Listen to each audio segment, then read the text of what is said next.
Mwagala kusula abayimbi be Uganda mwe banamawulire kati musuddero kijana ola mwagala musula kale tugende ma. Oli otya sebo. Mugeya n'okugeya. Banamawulire bageya. Muli mutya bannange. Kati wale tuli wano ku seti. Sajja omukulu ono amita Waizikira kyali wange nnyo. Naye ekisinga obungi temumbuuza binene mubuuze ebiri ku seti. Mumbuuze okusayininga si kye kikulu okubeera n'omuyimbi wabula tusobola okubeera abakyali baffe buli omu gwe nalimbaddeko naye mu music tekyategeeza nti no bonna baali signed wali abantu nga balina okupushingibwa nga bakyalibo ate nga n'olumu baaliyo nga babadde bakiisaayisamu mangu okuyiga okuyimba so byebimu omuntu aba amanyi okuyimba mulina okuba nga mukwatagana mwenna nga muyimbi munnammwe naye obadde tobanjulanga ng'ono womwanjudde mu bannamawulire abangi omawuwo Johnny Blackawo bayimbi bangi n'abalala teboogera ekitegedde ne bonna abantu bonna betuzze tukolera bonna bakalo kasiita babuuzi banina loozi si babo just mwerabira mwagala nnyo okulimba abantu mwabampise ne muŋŋamba waayo omuyimbi wammwe sitole ekinange kati ndi kubanyumiza kale ate muli kumbuuza nga bonna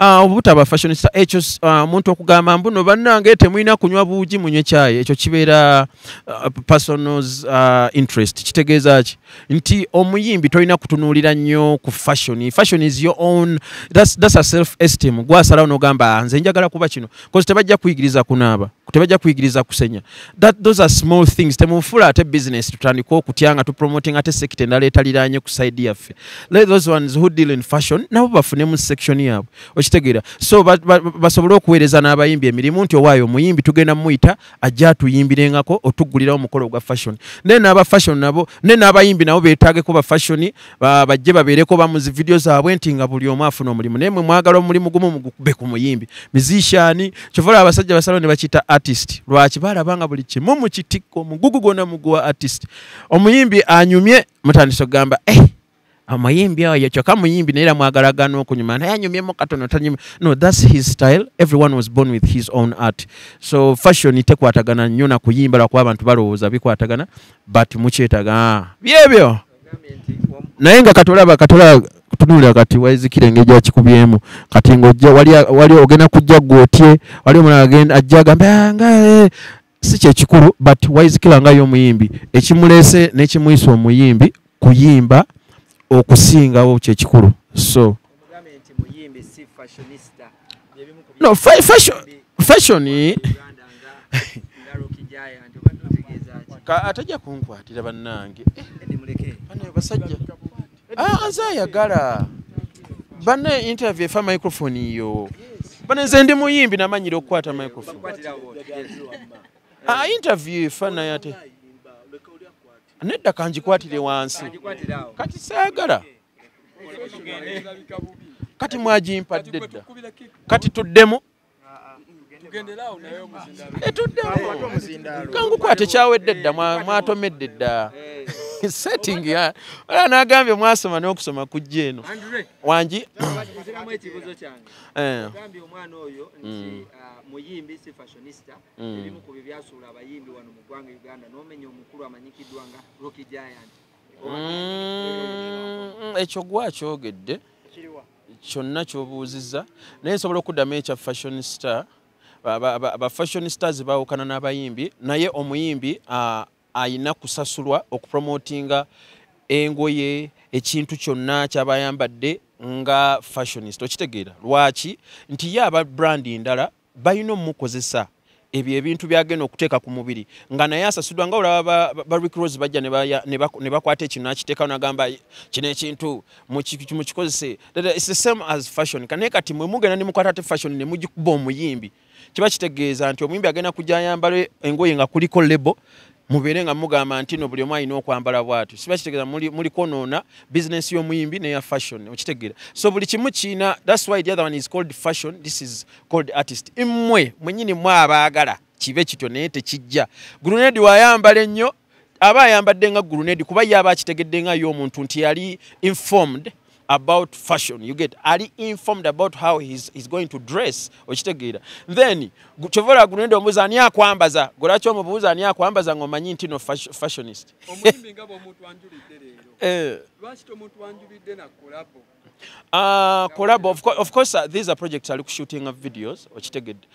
These are singles, of course, ne videos endala jeziri. So lunaku lwe tuba tusazeewo okumintroducing nga mwene mulina olubalala. So sibuli video tujja kubayitanga, sibuli luyimba lwe tukola tujja bayitanga. So it was an introduction to gamanyi, let's unleash something. Olwaliro, but collabos jeziri, nyimba jeziri, production jeziri, aine nyimba nyingi. So this one is the song that we are trying to nga mwenno okujja tukwatagala nga lukyali raw. It is kati goma nyote bale rujjo fuluma. Koze yanga bamuyita Naroga Betty. Yali wa mu church. Church, owayo mwana agambye church. Not going, not your manyimeka, wanakunze go manyimeka noti. Bonnasi balina akobuzibu kuba abayimba bulungi. Of course nja kugamba omukulu ali waneeno. Anyimbira bulungi nnyo. Baako kyeyogera. Nina management. Ayita Divine Empire. Era manager wange bamita Divine. Daddy Andre, omimbi gwe tusembayo tulaga Mukabya Junior. Omuwane collabo n'ayita naye South Africa. Mwagala temu tusalirewo date we tutere ennyimba zaffe. Naye bannayinamwe. Kati kankubuuze. Igolozo omuyimbi wabaza wa shooting olwaliro video muba mugikubye temunayo namwe dufuna. Olimba walufuna? Lwetwa shootinga ne Mukabya. Nkubuuzizza oluyimba walufuna ku TV.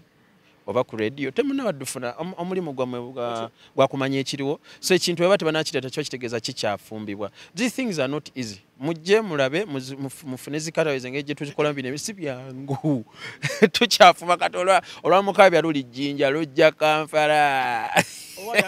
Nze nina Rose yagamba na Rose sayina bigambo bingi. She's as well mukyala anyirira ajja ali mulungi nnyo. She's a good soul, beautiful soul, very beautiful jali. Oyina kyo mugamba mugambe? Ate twali tukyali fenna. Baawukana batya munnyumize mwabafumbo munnyumize.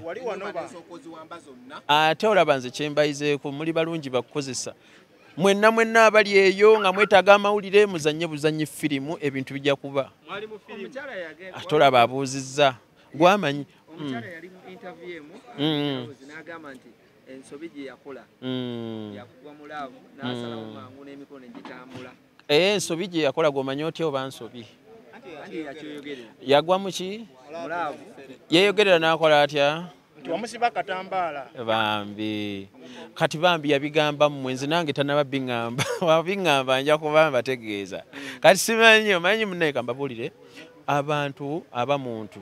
Kati olanga mubuuza kye mwagala nange nsobola bagamba kyenjagala. Oba kya bulimba, oba kituufu, kasita temuli mutima mwe bakatonda. But why is it hard for you to keep the relationships? How many relationships have you ever given me to keep? Gochogamba oyagala, ochogamba n'ogwa mamange n'ogwa kitawange na gusuula omukwano because that's a relationship. Of course my mom mchala. Of course. Okay, should I ask you something? Oyagala abantu bameka kunsi. But there is priority. I'm asking you how many people kati oyagala abantu bameka? Kati kyogamba Qur'ani mbyo gikubye yagamba abana. Mulekera okuraminga bino ebintu.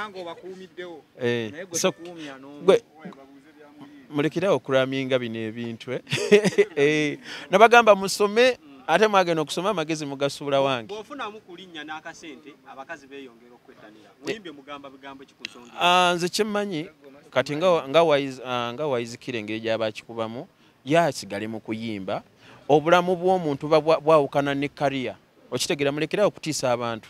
Okitegedde omuyimbi waba muyimbi mulinde ennyimba ze ne byagenda okukola n'ebyabakazi mwaba byamanyi. Nze ngenda n'empasa 10 bulamu bwange tebawukana na kuyimba. Okitegedde so naye waba alina byagenda okukola it's his life. So ebe mwagala kumanya obulamu bwe mumusabe mugende mumutere kamera mu nnyumba mumanye buli kimu ekimufaako. Okitegedde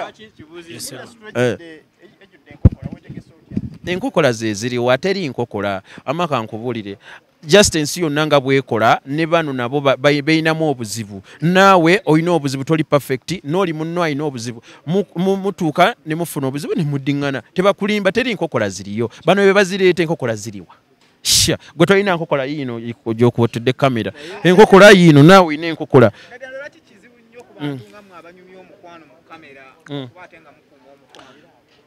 ndowooza okitegedde wezzeemu lwaki tunyumya nnyo omukwano nga ate tusobola kugukuuma nanti tuba nagwo ekintu ky'okuuma kiba kijja kudduka ate mba nkuuma kyaki nze olwedde nguyina ate lwaki ngukuuma something that you keep it means that it has to run away. Where do you keep things that you already have? Nze kyange kiri awo ekityo kyekijja gwakuuma ogugwo omanyi nti n'ogugwo mutono nnyo gujja kudduka kati obeera bwoti nze sikuuma mukwano omukwano gwe gubeera mu nze ngukuuma gwaki nga ate nze mukwano I tap on God katonda abeera mu ggwe you are the temple where he sits okitegedde katonda aba abeera mu ggwe kitegeeza ate lwaki oba ogukuuma nga ate ali mu ggwe ate nze mmenye ate nejjuse oba abamenyebwa be babejjusizza lwaki basalawo okwesiga omuntu gwe bamenya ye omutima gwe bamenya ebigambo by'abayogedde nti bamumenya omutima guba gukyalimu guba gwavaamu abayogera ati akoze ekigambo kiva mu mutima ne kidda mu bwongo n'ayogera mulekere akozesa ebigambo byemutamanyi mugende musome amagezi bambi munzijeko kaagamu lwaki mugasindika wange wokka katonda agamba toweesiganga muntu ne mulyawo mwagala mugamba abantu batwesige wamma yogera ayosige katonda gwatamanyi katonda oli mwana waawa nono mwana anamuzaala ono naye namawulire temumanyi katonda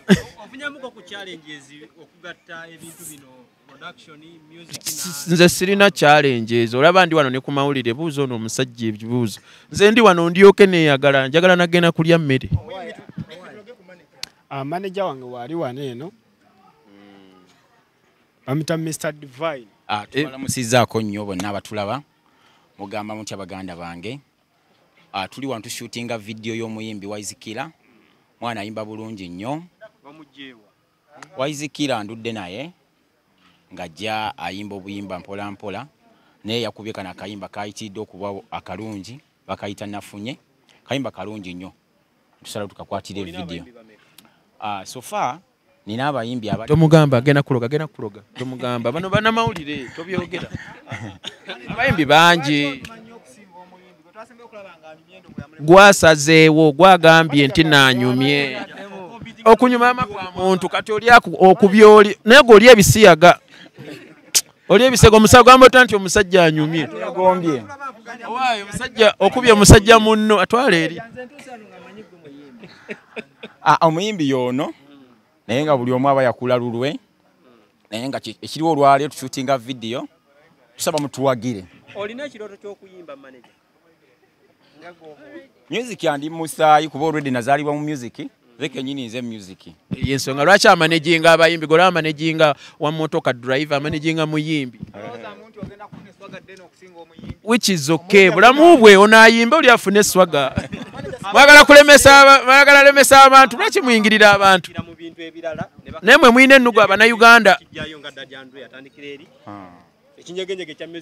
abikwatagana engoma okuba music that's musical writing music that's musical I'm not an author who writes books okitegera I'm a writer of music so it's the same line ono guy agambye ayina omusaye music that's why akwatagana nono muganda we okitegedde kati kokwata chovola era bono okubeera wano music yatugase nawe amawulire tozze kufuna kuga politics music olwo kubuza music this guy is mulekera kubuza bintu Chiri okay. Ali wanze. You guys, let me tell you something. Inze katika mbabulire nze ndi mwana wa mugagga.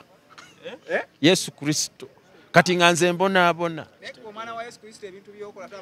Anti yajja kutaasanga mmwe atolooza gwe tosobola obyegana nze ndi siina. Gwoli kirina. Genda olongoose ebintu. Gwamanyi jajinga. Wanjisebo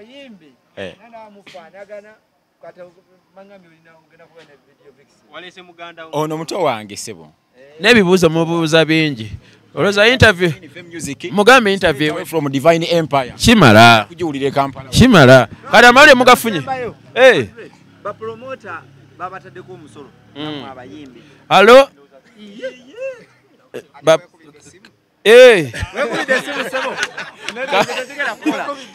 Kale kakole.